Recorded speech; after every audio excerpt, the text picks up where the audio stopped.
마태복음 13장 보겠습니다. 22쪽 13장 44절부터 46절까지 우리 같이 한 목소리로 합독합니다. 44절부터 시작. 천국은 마치 밭에 감추인 보화와 같으니 사람이 이를 발견한 후 숨겨두고 기뻐하며 돌아가서 자기의 소유를 다 팔아 그 밭을 사느니라. 또 천국은 마치 좋은 진주를 구하는 장사와 같으니 극히 값진 진주 하나를 발견하며 가서 자기의 소유를 다 팔아 그 진주를 사느니라. 아멘. 우리들 발견한 자는 아까울 것이 없다. 제목이 굉장히 길죠. 오늘 이제 예수님이 세 가지 비유로 천국에 대해서 말씀하고 있습니다. 44절에 천국은 마치 밭에 감추인 보화 같으니, 천국은 뭐뭐와 같으니, 보화 같으니, 감추인 보화 같으니, 또 좋은 진주를 구하는 장사와 같으니, 또 그물과 같은 맥락에 제가 이 말씀을 제목을 어떻게 잡을까 하다가 보화, 세상에서도 우리가 살아나갈 때 아주 귀한 보물을 내 손에 갖고 있게 되면 우리의 마음이 어때요? 굉장히 기쁘고, 하지만 마음이 거기에 다 가 있잖아요. 그죠? 지난번에 한번 이 동네에 전원주택을 한번 이렇게 좀 돌아봤어요. 야, 근데 진짜 좋긴 좋더라고. 전원주택이 99평 건물이, 땅이 그렇고 건물이 90평인가? 근데 11억, 근데 10억에서 조금 더 빼준다고 이렇게 얘기를 하더라고요. 물론 내가 살 건 아니지만 그걸 보는 때도 와, 좋다 이런 생각이 들더라고요. 그러니까 우리 이 세상을 살아나갈 때 우리의 삶 속에서 그런 것만 봐도, 이 세상에서 추구하는 것만 봐도 와, 감탄이 나고 기쁘고, 정말 참 이런 데서 살면 뭐 전망이 어떻고 정말 참 좋을 것 같아 이런 마음이 들더라고요. 근데 이 성경에서 예수님 말씀하시는 이 보화가 땅에 밭에 감춰져 있어요. 그 보화가 얼마나 귀한 보화이고 큰 귀한 가치가 있는 것이기에 예수님이 뭐라고 말씀하세요? 그거를 발견한 자가 그것을 누가 또 가져갈까 봐 밭에 숨겨두고 다른 사람이 파지 못하도록 기뻐서 돌아가가지고 자기의 소유를 모든 것을 팔았다는 이야기예요. 얼마나 가치가 있으면 하나님의 나라가 그렇다는 거예요.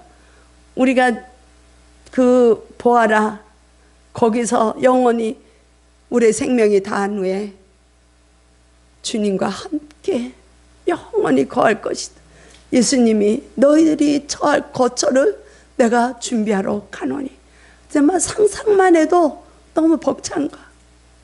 야, 우리 집사님 어떻게 그렇게 찬양을 본문 말씀하고 이렇게 잘 맞춰서 매주 선택을 하시는지 정말 성령님이 인도하시고 이끄시는구나. 정말 감동해요. 확신이 있죠? 천국에 대한 확신이 없어요?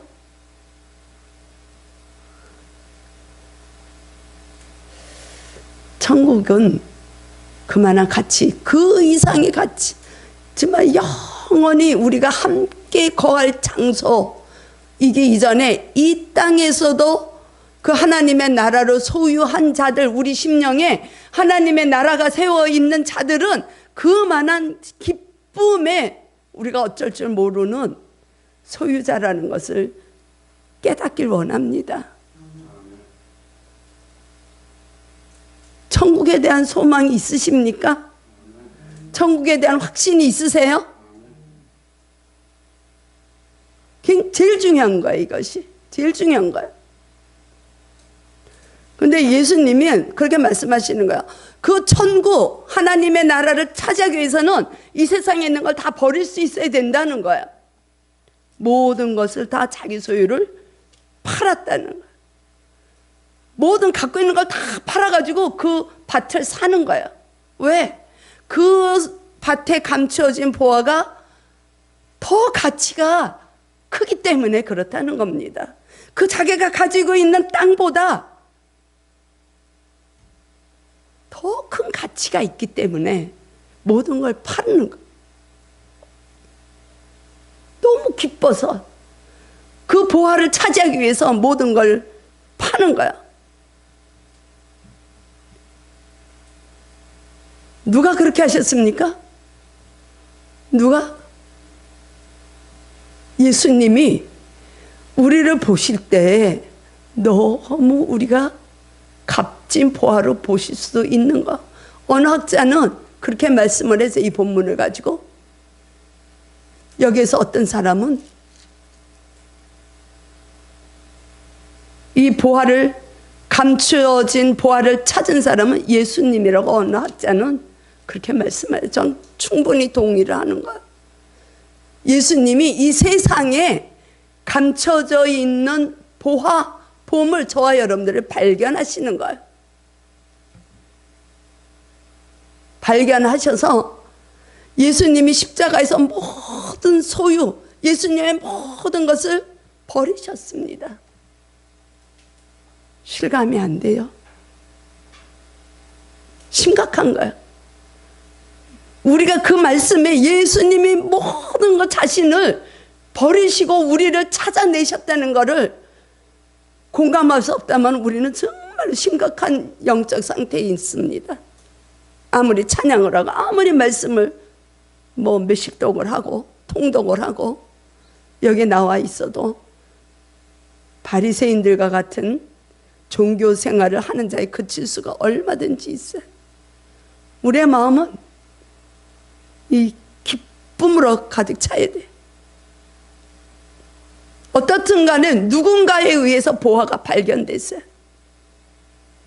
어떤 사람인지는 여기서 분명하게 얘기를 안 하고, 예수님이 가라지 비유나 씨 뿌리는 자의 비유는 해석을 해주셨지만 여기서는 해석을 안 해주셨기 때문에 우리가 그 말씀을 깨닫고 가는 거야.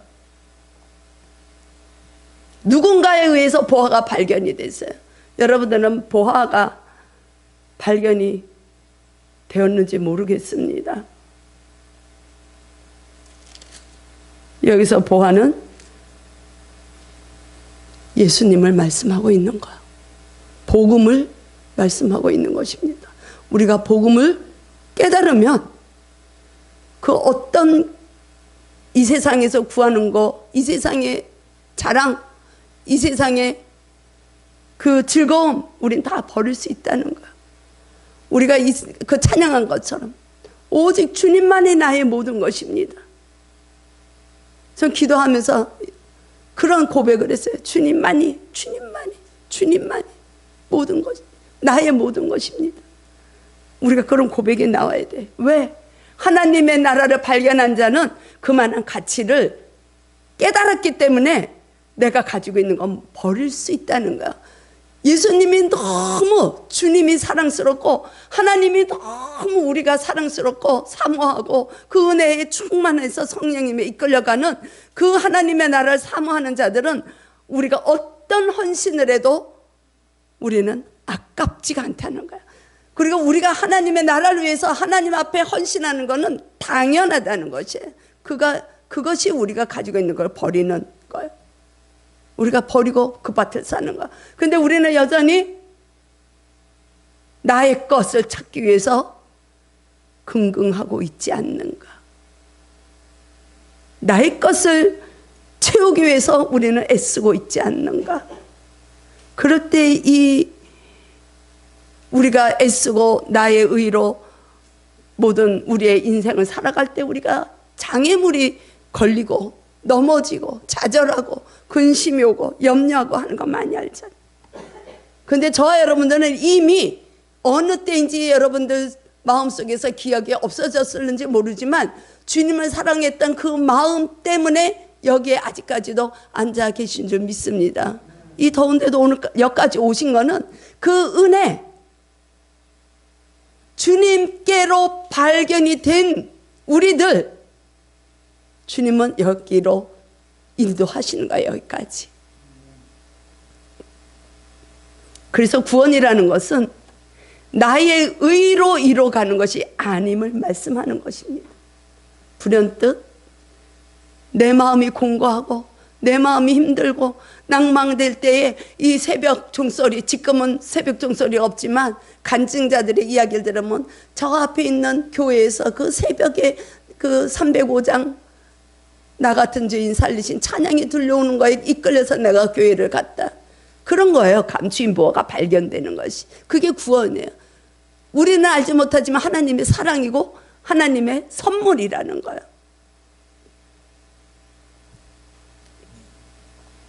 나는 그냥 갔어요. 교회에. 그랬더니 내 마음이 나도 모르게 평안하고 아늑한 걸 느끼고, 우리가 그게 은혜라는 거야. 은혜.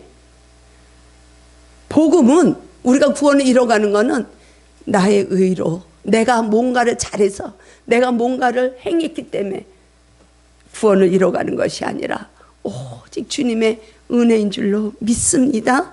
오늘도 주님의 그 은혜가 충만히 우리 심령마다 채워지는 시간이 될 수 있기를 축복합니다. 정말 주님 안에 있는 그 진리를 모르면 우리는 방황할 수밖에 없어요. 방황할 수밖에 없고 살아가는 목적도 없고. 제가 십자가를 찾았을 때 나의 정체성이 발견이 되더라고요. 그 전까지는 그냥 이 땅에서 내가 선한 양심대로 잘 살고 내 뜻대로 내 가치관으로 살았지만, 십자가에서 주님을 만났을 때 나의 정체성이 변하고 주님의 생각으로 바뀌게 되고 주님의 마음이 입혀지게 되고 주님의 가치관으로 보게 되고 그의 보화를 발견하는 것이죠. 여러분들도 다 그런 경험이 있으시죠? 없을 수 없죠. 그러니까 여기까지 우리는 오고 있는 거 아니에요? 그게 이 보화를 발견한 자의 자세라는 거예요. 여기서 그렇게 나오는 거예요. 그 보화를 발견한 자가 어때요? 숨겨두고 너무 기뻐서 그 밭을 사기 위해서 그 소유를 다 팔는 거예요. 이게 보화를 발견한 자의 자세라는 것이죠. 왜 그래요? 보화를 발견한 기쁨이 너무 크기 때문에, 내가 가지고 있는 것보다 더 그 가치가 크다는 것을 깨달았기 때문에 그렇다는 것이죠. 진정으로 우리 안에, 예수님 이 땅에 오셔서 말씀하셨죠. 너희 안에 하나님의 나라가 있다. 하나님의 나라가 우리 마음에 세워지고 있으면, 그래서 나의 나된 것, 가시가 다 뽑아지고 생명나무가 견고하게 세워지고 가면 우리는 보화를 발견한 자로서의 삶을 살고 있다고 보면 됩니다. 우리 맑은 생교회 성도들은 다 그런 삶을 살고 계시죠? 아멘. 아멘. 지금은 좀 미흡하다 할지라도 지금부터 고백하면 돼요. 주님, 저도 이제까지는 연약하게 살았던 내 마음이라면 이제는 보화를 발견한 그 마음으로, 기쁨으로 나의 마음속에 온전히 주님만을 모시고 나의 나된 것은 버릴 수 있는 이런 삶을 살기를 원합니다. 고백하면 이미 우리는 보화를 발견한 자인 줄로 믿습니다. 바울은 하나님을 엄청 잘 믿고 하나님을 엄청 사랑했던 자예요. 우리가 아는 것처럼. 근데 빌립보서를 보면 바울이 어떤 고백을 합니까? 그리스도를 아는 지식이 가장 고상한 지식이기 때문에 자기가 가지고 있는 지식을 다 버리는 거예요. 자기가 가지고 있는 거 다 버리는 거예요. 자기 신의 의로 살았던 모든 삶을 버리는다고 말씀하고 있어요. 빌립보서 3장 7절에서 9절을 보면 우리가 바울이 어떤 사람이에요? 그 시대에 1세기 1% 안에 들어가는 대학자예요. 율법을 가르치면서 하나님을 사랑하는 방법을 가르쳤던 지도자예요. 우리가 가지고 있는 지식이 얼만큼 돼요? 그 대학자, 그 바울도 진정한 그리스도, 진정한 부활의 주님, 담에색에서 생명의 주님을 만났을 때 그게 제일 보화라는 걸 고백하는 거예요. 그래서 내가 가지고 있는 건 다 버리고 이제는 무엇으로 사느냐?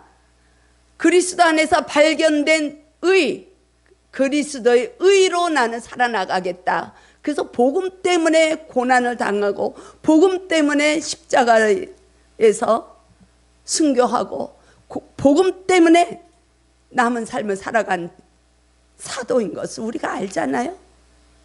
근데 우리는 가진 것도 없으면서 버릴 것도 없는데 그걸 못 버리고 그 작은 거 하나를 우리는 붙들고 전전긍긍 그거를 취하려고 우리는 살아가고 있는 거예요. 우리의 모습이.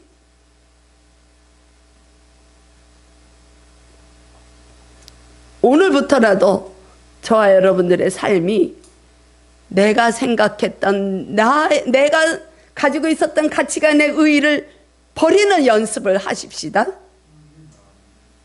내 의의를 버릴 때 그 자리에 주님의 의의가 채워지는 거. 우리는 이미 의인이에요. 원래 의인일 수는 없지만 그리스도로 인해서 우리는 의인이라고 칭함을 받았어요. 그럼 우리는 의인으로서의 삶을 살아가는 거예요. 근데 내 의의를 살면 안 돼요. 그리스도의 의의로 우리는 살아나가는 삶, 그리스도의 의의를 소유할 수 있는 저와 여러분이 되기를 축복합니다. 우리의 고백이 될 수 있기를 원합니다. 오직 주님만이 나의 것입니다. 보화를 발견한 사람은 그 보화 때문에 사랑할 수 있는 거예요. 모든 것을 쏟아내는 그 헌신의 자리까지 가는 거예요. 안 그러면 이 어려운 시대에 전도도 안 되고 대면 예배도 안 되는 이 시기에 주의 종으로 부름받고 헌신의 자리에까지 올 수 있는 것은 정말로 주님의 은혜인 거예요. 문 닫는 개척교회들이 얼마나 많은지 몰라요. 우리 교회는 전적으로 하나님의 은혜인 줄로 믿습니다. 정말 참 우리는 보화를 발견한 하나님의 사랑하는 백성인 줄로 믿고 고백할 수 있기를 축복합니다. 우린 건강한 교회, 주님이 우리 교회를 기억하고 계십니다. 예수님이 오시면서 이미 하나님의 나라는 임했어요. 그래서 하나님의 나라가 가까웠느니라 회개하라. 천국이 가까웠다. 예수님이 그렇게 말씀하셨죠. 그런데 완성은 안 됐어요. 완성은 언제 완성이 되는가? 온전히 주님의 나라에 우리가 들어가는 그 순간, 우리의 일상이 끝나는 그 시점에 완성이 될 것입니다. 그래서 우리는 그 구원을 이뤄가고 있는 이 과정이 있기 때문에 우리 삶이 어려움이 많은 거예요. 이미 완성되질 않았기 때문에. 하나님, 나는 정말 참 그 복음으로 인해서, 주님의 그 사랑으로 인해서, 성령님의 인도하심으로 나는 이렇게 예배를 드리고 우리는 믿음의 여정을 잘 달려가고 있는데 나는 왜 이렇게 장애물이 늘 있고 산을 하나 넘었는가 생각하면 또 하나의 산이 있고, 왜 그렇습니까? 당연해요. 왜? 하나님의 나라는 아직 완성이 우리에게 이루어지지 않아서 그래요. 주님이 온전히 다시 오시는 그때에 완성이 되는 것. 우리가 그 전에 주님을 만나게 되면 완성이 되는 순간이에요. 그 순간에 우리는 주님 손에 이끌려서 착하고 충성된 종아, 나와 함께 이 잔치에 머무는 자라는 소리를 들을 수 있는 기쁨의 삶이 될 수 있기를 축복합니다. 그 훈련, 거기에 가기 위한 그 과정을 우리가 이 안에서 지금 우리의 삶 속에 여정에서 훈련을 하고 있는 거예요. 그래서 하나님은 장애물을 주면서 나를 바라봐라. 나를 바라봐라. 이스라엘 백성들이 가나안에 들어가서 제일 먼저 맞닥뜨린 전쟁이 아말렉이라는 전쟁이에요. 왜 하나님이 가나안으로, 광야로 이끌어내셔가지고 약속의 땅으로 이끄시는데 그만한 장애물이 있다는 걸 보여주시는 거예요. 가나안에 들어가서도 전쟁을 많이 치렀어야 되는 거예요. 우리가 그 구원을 이뤄가는 우리의 그 순례의 길에는 전쟁을 해야 되는 요소들이 너무 많아요. 왜? 그것들을 통해서 나를 바라보라고 주님이 훈련시켜 주시는 것이죠. 그래서 성도의 삶이 무엇인가? 끊임없이 기다리는 삶이에요. 끊임없이 인내하는 거예요.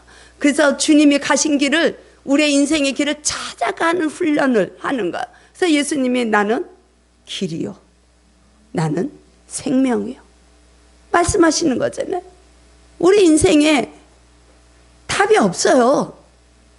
우리의 생각으로 가려면, 우리의 의로 가려면, 우리의 가치관으로 이 땅에 살아가려면 세상에서 추구하는 아름다운 것들, 이 세상에서 추구하면 누릴 수 있는 것들만 눈에 보이는 거예요. 그것만 손에 잡히는 거예요. 왜? 보암직스럽기 때문에, 먹음직스럽기 때문에. 그 이세의 자랑, 응? 정욕의 욕망, 이런 것들이 다 우리를 유혹하기 때문에 우리 이 땅에서의 삶은 장애물이 많을 수밖에 없어요. 길이 없어요. 인생의 길이 있어요.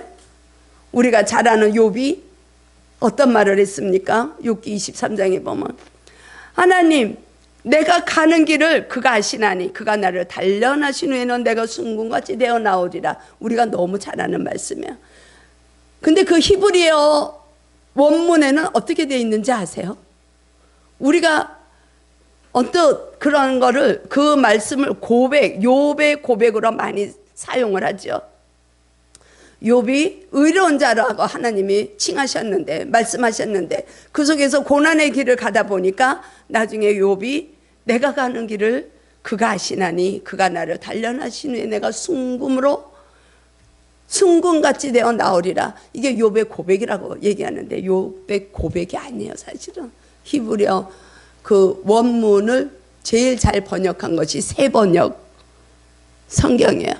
그 새번역 성경에 이렇게 돼 있어요. 제가 읽어드릴게요.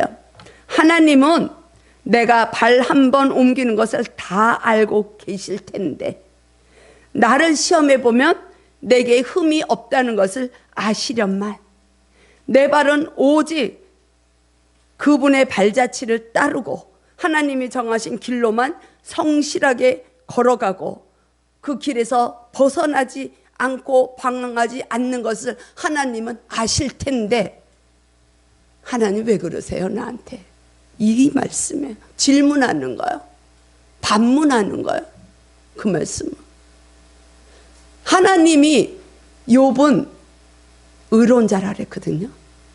그래서 사단한테 허락을 한단 말이에요. 욥이 흔들리지 않을 것을 하나님은 아시기 때문에 욥을 시험하도록 허락을 하셔요. 그때 이 욥이 만신창이가 돼요. 시험에 들어가지고 모든 자녀들 다 잃고 가축들 다 잃고 하는, 왜 나를 이 땅에 태어나게 해가지고 차라리 날 죽여주세요. 아내도 욥을 저주하고 이런 말들이 그 욥기에 나오거든요. 그래서 고난하면 우리가 욥을 생각하게 되는데 그 욥이 그걸 고백한 게 아니에요. 하나님 도대체 왜 그러세요? 내가 뭘 잘못한다고요? 하나님 말씀하시면 내가 순종하고 가는데 하나님 말씀하시면 내가 하나 거스리지 않고 가고 하나님의 말씀하시는 대로 내가 움직이는 나인 것을 주님은 분명히 아시는데 왜 나한테 이렇게 고난을 주세요? 너무 힘들다는 거예요. 그런 질문을 하고 있는 거예요. 오직 주님만이 우리 인생의 길인 줄로 믿습니다. 그래서 우리가 천국을 소유하기 위해서 해야 될, 치러야 될 대가가 우리의 마음을 비우는 거야. 그 보화를 발견한 자가 자기가 가지고 있는 소유를 다 팔아서 그 보화를 산 거예요. 그 보화를 갖기 위해서 밭을 샀잖아요. 그래서 우리가 천국을 소유하기 위해서 나의 가지고 있는 걸 다 버려야 된다는 거예요. 예수님이 일찍이 말씀하셨죠. 나를 따르려거든 너의 십자가를 지고 너 자신을 부인하고 따라오라는 거. 너희가 목숨을 구하고자 하면 목숨을 잃을 것이요 너희가 나를 위해서 목숨을 버리고자 하면 목숨을 찾으리라. 너의 생명을 내놓고 따를 수 있는 마음이 되어 있느냐? 우리의 가진 거 다 포기해야 되는 거예요. 그래야 예수님을 따라갈 수 있는 거예요. 그걸 잘한 자들이 제자들이잖아요. 베드로와 야고보 형제들이 주님이 나를 따르라 할 때 배를 버려버렸어. 즉시 버렸어. 곧 버렸다 그랬어. 요한과 안드레 형제가 예수님을 만났을 때 예수님이 나를 따르라 할 때 즉시 아버지까지 버리고 갔다 이렇게 되어 있어요. 우리가 버릴 수 있는 것이 없으면 보화를 발견하기가 너무 어려운 것. 나의 의로 가득 차면 주님을 볼 수 있는 마음이 가려지는 겁니다. 우리가 버릴 수 있는 거 정말 온전히까지는 완전히 버릴 수는 없겠지만 기꺼이 버릴 수 있는 그 훈련을 남은 삶은 주님의 말씀에 순종하며 나갈 수 있기를 소망합니다. 저는 개인적으로 그러고 싶어요. 근데 제가 이 말씀을 아침에도 막 기도하면서 이거는 선포 못하겠는데요, 주님.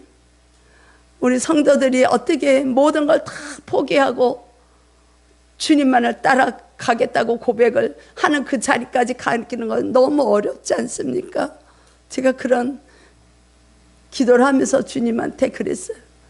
그렇지만 주님, 저 개인적으로 저는 모든 걸 버리고 가길 원합니다. 저는 종이니까. 그렇지만 하나님은 하나님 성도들이 기꺼이 주님 한 분만으로 살기를 원하시는 줄로 믿습니다. 있는 현장에서 그렇게 살으라는 거예요.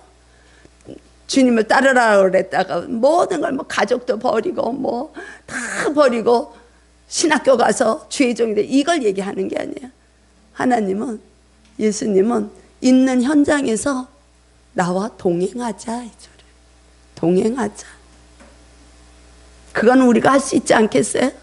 동행할 때 우리는 약속의 말씀을 붙들고 갈 수 있는 소망이 우리한테 있게 되고 그 약속 때문에 우리는 기뻐할 수 있는 삶이 주어지는 것을 예수님 말씀하고 있는 거죠. 근데 문제가 있잖아요. 문제가 있어요. 우리는 그렇게 살고 싶은데 그 기쁨이 지속되지 않아요. 그 기쁨이 정말 여기 있는 분들이 참 그냥 처음에 와가지고 그냥 주님 만나서 주님 때문에 이 맑은 샘 교회가 정말 이런 교회에 정말 찾기가 어려웠다고 우리 집사님들 그렇게 고백하고 정말 참 여기서 진짜 우리 진리를 발견하고 가신다고 우리 또 저기 집사님 또 젊은 우리 당집사도 처음 와가지고 정말 주님 그냥 그 자기 회사에서 일할 때도 그냥 그 말씀만 질문하고 하나님이 말씀을 보라고 그랬다고 말씀을 그 감동의 그 내면의 음성을 듣고 감사하고 하더니 지금 모르겠네요. 어떻게 살고 있는지. 우리가 그 첫사랑을 회복할 수 있길 축복합니다. 우리 모두는 그리스도에 대한 처음 사랑을 다 가지고 있어요. 그 사랑을 이번 주에는 회복하는 한 주간이 될 수 있기를 소망하고 축복하고 우리가 다시 한번 주님께로 우리의 마음, 우리의 온전히 주님께로 시선을 돌려드릴 수 있는 그런 삶이 될 수 있기를 축복합니다. 그냥 여기서 예배만 드리고 가는 건 소용이 없어요. 우리가 지난주에도 말씀을 과제를 하나 드렸어요. 한 주간에 우리 그 말씀을 묵상하고 가자. 가라지 비유를 통해서 우리가 알고기 되기 위해서 우리가 삶을 살아가는 그 적용을 하자. 그런데 이번 주에는 내 안에 있는 내가 버려야 될 것이 무엇이 있는가? 아직 버리지 못한 것. 그래서 보화를 발견했는데도 불구하고 우리가 부요함을 느끼지 못하는 것. 걸림돌이 되는 것이 무엇이 있는가? 한 주간에 한 가지라도 꼭 버릴 수 있기를 우리가 다음 주에 만나. 이게 정말 빨리 코로나가 안정이 돼서 오후 예배도 있고 우리가 이런 모임 나눔의 시간이 있어야 되는데 이 문자를 보내도 답도 없고 큐티를 보내도 제가 봐서는 다 너무 더위에 지쳐가지고 큐티도 잘 못 보시는 것 같아. 우리가 힘을 내십시다. 그리스도만이 우리 길에 인생 여정에 답이 되시고 우리가 인생을 살아나가는데 소망을 주시고 예수 그리스도만이 그 기쁨을 지속할 수 있도록 성령님께서 우리 안에서 이끌어 주심을 우리가 믿음으로 믿고 그 약속에 의해서 나갈 수 있는 저와 여러분이 되길 축복합니다. 예수님은 누가복음을 통해서도 그렇게 말씀하셨어요. 어리석은 자의 비유를 통해서 어떤 부자가 소출이 너무 많아서 그 소출을 저장할 수 있는 창고를 걱정하고 있었단 말이죠. 우리가 아는 것처럼 누가복음 12장에 보면. 그래서 그 저장할 창고를 만들어야 되겠다는 이 걱정을 하고 있을 때 예수님이 그렇게 말씀하시는 거예요. 오늘 밤에 내가 네 영혼을 취한다면 그 소출이 누구 것이 되겠느냐. 그래서 너가 가지고 있는 것들을 이 땅에다 잠그지 말고 하늘에 쌓는 자는, 네 보물을 하늘에 쌓는 자는 귀하다. 그게 복된 자다. 보물이 있는 곳에 네 마음도 있느니라 예수님 말씀하셨잖아요. 그래서 그 부자 어리석다고 말씀하시는 것이죠. 이 세상의 재물을 얻기 위해서 그렇게 걱정하고 전전긍긍하는 그 부자 보고 어리석다 그랬어요. 저와 여러분들은 부요한 자가 되기를 원합니다. 가진 건 없으나, 가진 건 나에게 재물은 없으나, 나에게 다른 사람이 가진 건강은 없으나, 내가 그리스도 하나만으로 정말 보화를 발견함으로 기쁨의 삶을 살고 있는 송명희 시인이 고백한 나 가진 거 아무것도 없으나 그 찬양이 있잖아. 그 고백처럼, 바울이 배설물처럼 여겼던 그 고백처럼 우리가 보화를 발견한 자로서, 진주를 발견하는 자로서 우리의 모든 것을 헌신할 수 있는 자들은 정말로 영광에 임하는 자들인 줄로 믿습니다. 그래서 제가 오늘 제목을 진짜 영광을 발견한 자들은 아까울 곳이 없다. 내가 가지고 있는 것 다 내놔도 당연하다, 이런 생각을 할 수 있는 것입니다. 우리 인생 여정이 어려움이 많이 있습니다. 우리 모두, 저 여러분들 또 비대면으로 함께 예배를 드리고 있는 주님의 사랑하는 백성들은 저 높은 곳을 향해서 달려갈 수 있는 은혜가 한 주간도 충만히 임할 수 있는 한 주간의 삶이 될 수 있기를 축복합니다. 주님 감사합니다. 주님, 우리는 보화를 발견했는데도 불구하고 어리석게 살고 있지는 않은지 다시 한번 생각할 수 있는 시간을 주셔서 감사합니다. 아버지, 우리가 버려야 될 것을, 버리지 못한 것을 주님 회개하게 함으로 그 내 삶 속에서 버려야 될 거 하나 버리면서 또 주님의 그 보화를, 주님을 우리 마음속에, 우리 가정 속에, 우리 교회에, 우리 삶의 여정에 채울 수 있는 삶이 될 수 있도록, 그래서 이 세상의 즐거움, 세상의 자랑을 다 버릴 수 있고 오직 주님만이 길이십니다. 오직 주님만이 나의 모든 것이 되십니다. 주님으로 인하여 주님을 아는 그 지식이 고상함으로 나의 가진 것 다 배설물로 여길 수 있습니다. 고백할 수 있는 저희들이 될 수 있도록 도와주옵소서. 예수 그리스도의 이름으로 감사하며 기도드리옵나이다. 아멘. 435장 우리 찬송하겠습니다. 435장 영원한 기업 주신 것을 소망하며 우리 주님께 찬송을 올려드리겠습니다.